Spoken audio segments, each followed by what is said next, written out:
I picked up San Francisco Rush the other day for the N64 from a local game store for about 10 bucks. And I think I remember playing this back in the day in the arcade or something, maybe on the N64, I don't know. But I was expecting a fairly competent racing game, and for the most part I'm a little disappointed, especially compared to its competition. So first of all, the graphics are pretty ugly, and I play a lot of retro games, so graphics aren't really a big deal for me, especially N64, a lot of them haven't aged too well. But this in particular is just really blocky.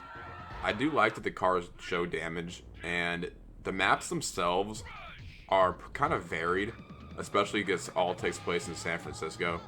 So that's a point it has going for it. But yeah, in general, it's just a kind of blocky, washed out, ugly game.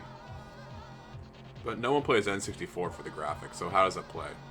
In my opinion, I don't really like how it plays. The cars have different settings, like difficulties, and they range from like really stiff to really slippery, and it makes your car really hard to control. And I found myself hitting walls all the time, and once your car gets hit, it kind of like blows up, and you kind of get jerked further in the map, and your car like respawns or reappears or whatever.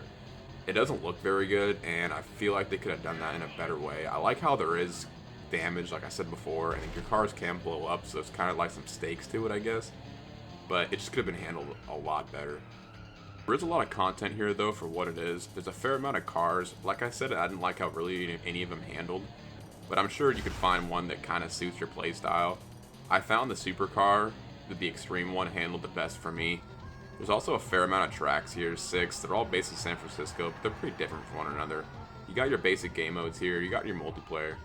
So you can have some fun with it, maybe with a friend, or just, an arcade port that you want to check out for cheap.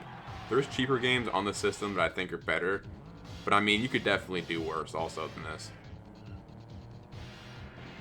All in all, San Francisco Rush is an alright game, I guess, but there's just so much better you can do on the system. If you see it for under 10 bucks, I'd pick it out maybe just to pad out your collection. But if you want a good racing game, there's a lot better you can do. So anyways, thank you for watching, thank you for listening. There'll be more of these coming in the future. Thanks, bye.